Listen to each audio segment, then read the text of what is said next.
बिस्मिल्लाहिर्रहमानिर्रहीम अस्सलाम वालेकुम। Welcome to Zaika studio. यहाँ पर आपके लिए मैं आज स्पेशल सी दाल माश की और चपली कबाब की आसान सी रेसिपी लेकर आई हूँ, जिसको बनाना बहुत ही आसान है। अच्छा जी, जिसको भी दाल माश ढाबा स्टाइल पसंद है तो उसने मेरी रेसिपी को फॉलो करना है, तो बिल्कुल ढाबा स्टाइल की दाल आपके घर में तैयार हो सकती है।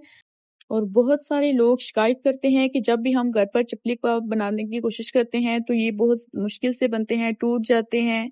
लेकिन यहाँ पर आपको परेशान होने की बिल्कुल भी ज़रूरत नहीं पड़ेगी। मैं आपके लिए ऐसी चपली कबाब की रेसिपी लेकर आई हूँ जो बिल्कुल भी टूटेंगे नहीं और बहुत ही आसान तरीके से घर पर तैयार हो सकते हैं। तो चले आए बिना टाइम ज़ाया किए रेसिपी स्टार्ट करते हैं। लेकिन रेसिपी स्टार्ट करने से पहले मैं आपको बता दूं कि आपने स्टेप बाय स्टेप फॉलो करना है, फिर ही आपकी रेसिपी सही बनेगी। सबसे पहले हम ढाबा स्टाइल दाल माश तैयार कर लेते हैं, जिसके लिए मैंने दाल को अच्छी तरह से साफ किया था पहले। फिर इसको मैंने धोकर अच्छी तरह से 2 घंटे के लिए भिगोकर धूप में रख दिया था।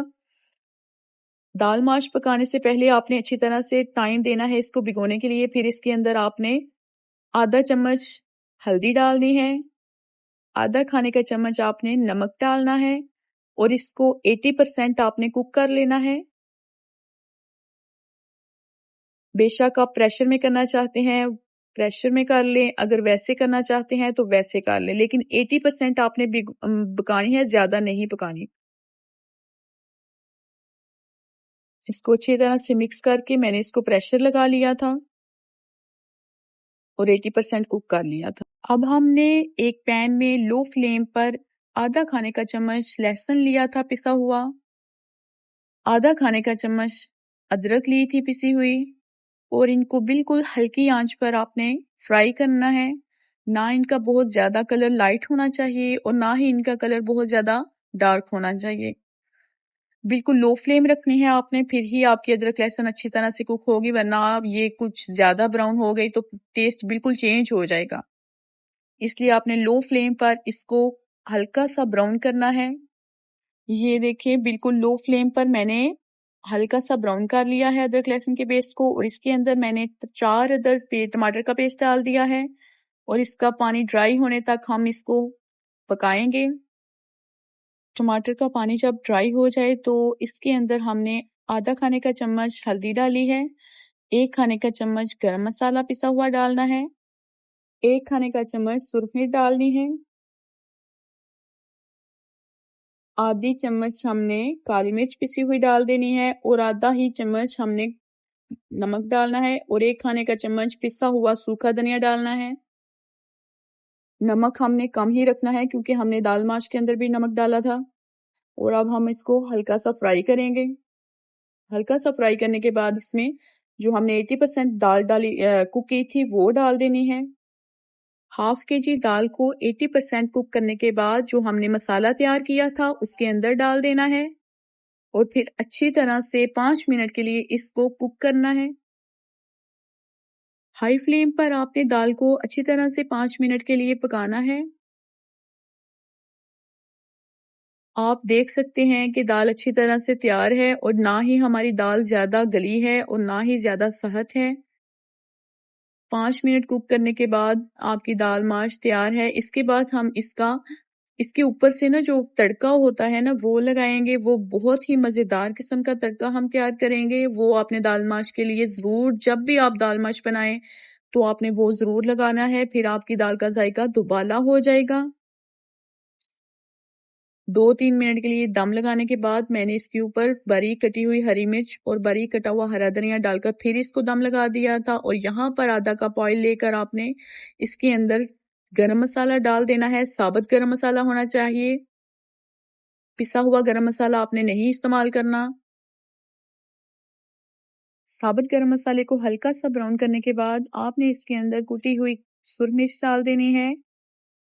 और जब हम कुटी हुई सुरख मिर्च डाल देंगे तो फौरन से आपने इसको मिक्स करना है और मिक्स करने के बाद आपने फौरन से इसे दाल के ऊपर डाल देना है।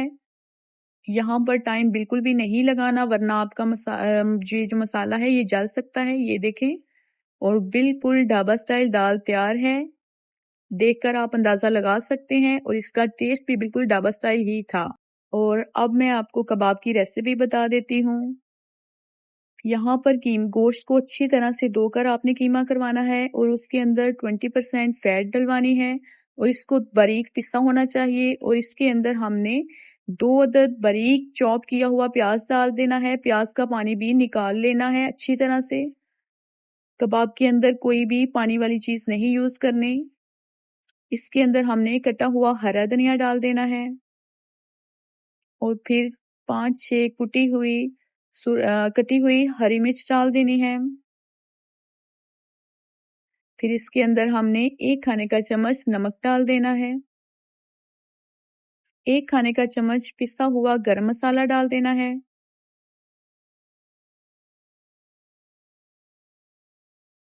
और मैंने यहाँ पर अनारदाना और सूखा धनिया दोनों को 1-1 चम्मच लेकर बारीक पीस लिया था और ये डाल दिया है। फिर हमने इसमें कुटी हुई लाल मिर्च 1 खाने का चम्मच डाल देनी है। इसके बाद हमने इसमें 1 अंडा शामिल कर देना है। फिर इसके बाद हमने आधा खाने का चम्मच पिसा हुआ लहसुन डाल देना है और आधा ही खाने का चम्मच पिसा हुआ अदरक डाल देना है। 1 किलो कीमे की रेसिपी है ये। और फिर इनको अच्छी तरह से मिक्स करेंगे। यहाँ पर आपने एक बात का ख्याल रखना है कि जब हम इसको अच्छी तरह से मिक्स करेंगे फिर ही हमारा कीमा टूटेगा नहीं। और मैं इसको यहाँ पर स्टेप बाय स्टेप मिक्स करूंगी। ये देखें, मैंने पहले इन मसाला जात को अच्छी तरह से मिक्स किया है और ये देखें। फिर हमने इसमें चॉप किया हुआ 2 अदद टमाटर डाल देना है। टमाटर को चॉप करके आपने इसका भी पानी अच्छी तरह से ड्राई करना है, निकाल लेना है। टमाटर को हमने पहले ऐड नहीं करना। सब मसाला जात को मिक्स करने के बाद ही हमने इसको ऐड करके फिर से मिक्स करना है और अच्छी तरह से मिक्स करने से ही तो कबाब हमारे अच्छी तरह से बनेंगे, वरना ये टूट सकते हैं। और फिर टमाटर डालने के बाद मिक्स करने के बाद इसके अंदर हमने 3 खाने के चम्मच आटा डाल देना है। ये वो एक ट्रिक है जिसकी वजह से हमारे कबाब नहीं टूटेंगे। और एक मिक्स करने से अच्छी तरह से, जितना आपका कीमा अच्छी तरह से मिक्स होगा उतने ही आपके कबाब मजबूत बनेंगे और आप आसानी से उनको ऑयल में फ्राई कर सकते हैं। आप नोट करें कि मैंने 3 दफा इसको मिक्स किया है अच्छी तरह से गूंद कर कीमे को यकजान कर लेना है आपने। फिर आपने इसको 2 घंटे के लिए मैरिनेट कर लेना है। अगर आप मैरिनेट नहीं करेंगे, इमरजेंसी बनाना चाहते हैं तो वो भी बना सकते हैं। मैंने कुछ इस तरह से बारीक सी पैटी तैयार कर ली थी। कबाब बनाते वक्त आपने इस बात का ख्याल रखना है कि इसकी साइज बहुत ज्यादा बड़ा होना चाहिए और बारीक सा होना चाहिए। यहाँ पर एक पैन में हल्का सा ऑयल फ्राई करने के बाद जो हमने कबाब बनाए थे वो डाल देने हैं। आपने ऑयल हल्का ही रखना है, बहुत ज्यादा गर्म ऑयल में कबाब नहीं डालने, वरना एकदम से आपका कबाब ऊपर से पक जाएगा और अंदर से आपका कबाब कच्चा रह जाएगा। ये देखें, हल्का हल्का सा ऑयल गर्म था और मैंने इसमें कबाब डाला है तो ये ऊपर से भी बराबर पकेगा और अंदर से भी बराबर का पक जाएगा। ये देखें कितना अच्छा सा कबाब हमारा फ्राई होना स्टार्ट हो गया है और तकरीबन 5-6 मिनट के बाद कबाब हमारे बिल्कुल तैयार हैं।